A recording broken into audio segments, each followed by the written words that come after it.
Gargar, naka-mute ka. Sino ba yung nag-present sa inyo? Ay, sir, wait lang po.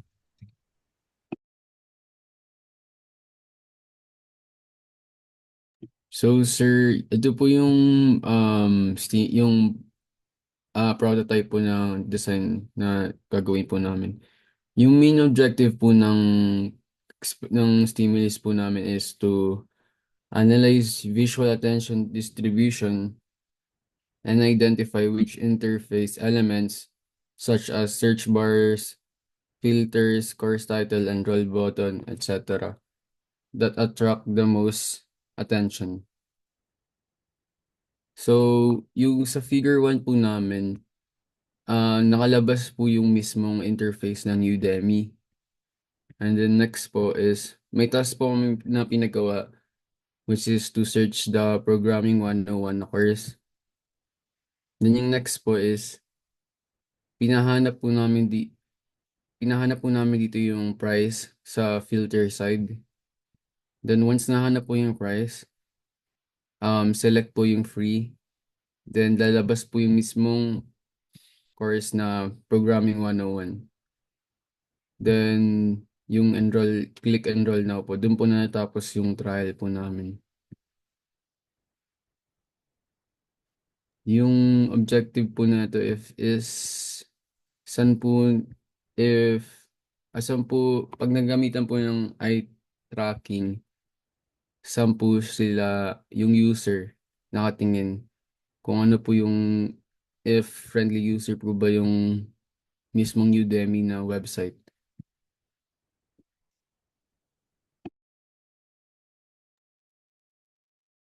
So, okay naman tong ano nyo, yung experiment. So, basically, may bigla akong na ano. Sige, okay naman na yung ano. But, okay, control. Kasi yung other group may control, tsaka, ano sila, uncontrolled group. Mm. So, basically, dapat may two groups yung participants nyo. So, can you um get a participants, for example, siguro senior high and college students. Doon yung i-divide yung ano nyo, yung participants nyo. Okay ba? Na kunwari 15 or 10-10 for senior high and 10 for the college students. Okay lang po, Doc. Sige Ay, po. Para merong ano group yung participants nyo. Okay? So ganun yung i-design ha. Okay yes. po. Okay. Pag sa experiment po, Doc, yun po yung respondents po namin. Sila po Mm, yung magta-try po, no? ano na? Sila po yung magta-try, no? Pag Oo. Mm, experiment po. No? mm. Sige So po. senior high and then college student. Okay? Para merong level yung pag nag-compare kayo kung ano ba naman yung gagamitin, meron tayong two levels. Okay po.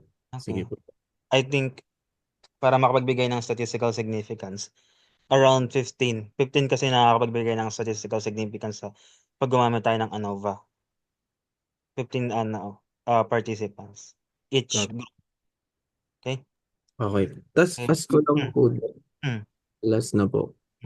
After po ba nung eye tracking, ano pong data yung mga lalabas po doon sa ano? Maraming data doon nalalabas sa eye tracking. And then, siguro here, meron naman siguro ano, to be sure, i-record yung start time nila tsaka end time. Okay po, Doc. Mm. Okay? Kasi hindi controlled yung ano dito, yung time eh. So, you need to measure yung start time tsaka end time ng each participant. Kasi pwede rin natin yung gawing analyzation. Okay? Okay. Sige And po. then, you can do simple simple survey with regards to the design. Magbibigyan na lang ako ng sample. Maghahanap Okay. ako ng sample question. Okay? Sige po. Any Thank question? Mm. Dok, Yun lang. ask ko lang po Ay, yung Mm. for clarification po. Mm. Yung sa, kailangan po 15 senior high po tapos 15 college students din po ba? Mm. 15, Opo. 15. Para makapagbigay ng statistical significance. Okay po. Mm. Copy po, Okay, Dok. okay. Next group, anong pwede niyong i-ano, para makita nung other group?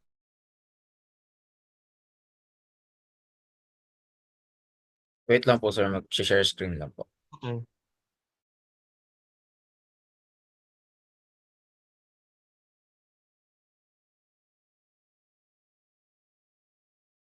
Hello, sir.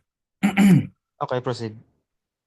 So, ito po, sir. Kung makikita po natin, ang magiging stimulus po namin is ito pong video na to. It's either this or meron po kasing ibang shorts or reels na pwede pong gawing stimulus. Pero for now, ito po, this has a really good story. At the same time, may naisip na po akong questions at the end of the story, at the end of the video. So, ang magiging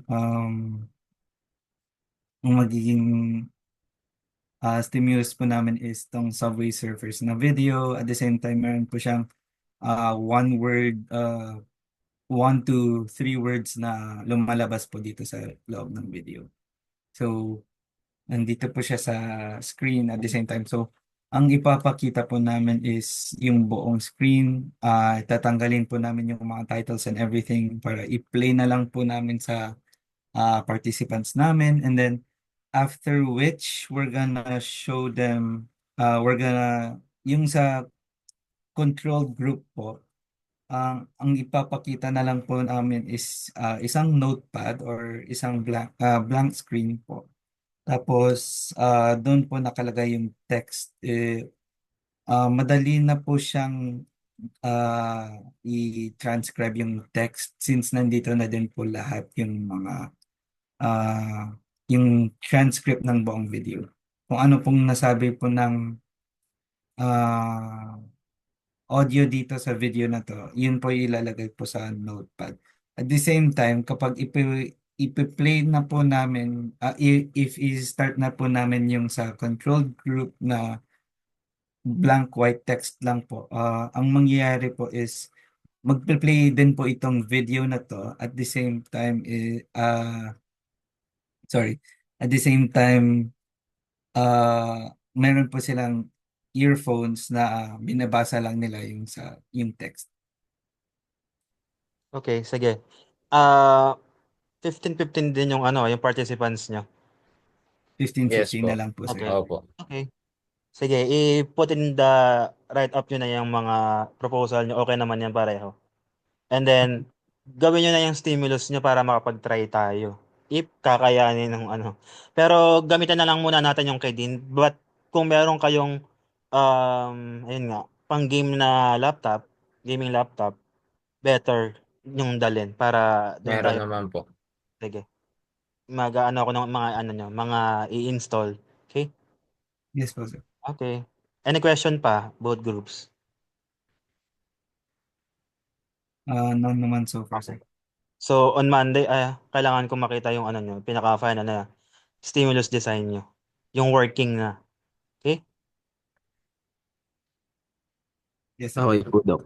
Okay. So, see you all next week on Monday. Okay? Ano na tayo face to face na tayo sa Monday. Sige po. Okay. Okay, see you Thank all you on po, sir. Monday. Bye-bye. Thank you po, Dok. Thank you. Bye-bye.